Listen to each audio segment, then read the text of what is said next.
is who has claim to those assets, not the owner in this case, but the third party. And then we have the equity.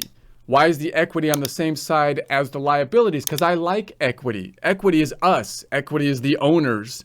In a corporation, it would be the stockholders, sole proprietorships. It would be us, the person filling out the tax forms if you're in the United States, right? The owner. So the equity is good. Why is it on the same side as the liabilities? The bank, who have to pay, which we don't typically like having liabilities. We like having equity.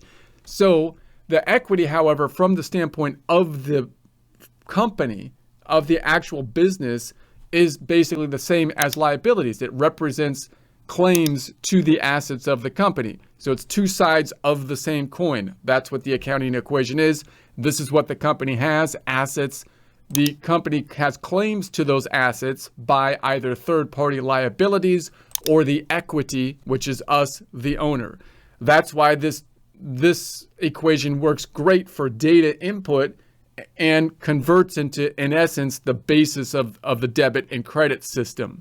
However, when you're analyzing the accounting system, you often want to get to the bottom line of the balance sheet, which is the equity, which means that the reformulation of this equation would be assets minus liabilities equals equity, just an algebraic adjustment.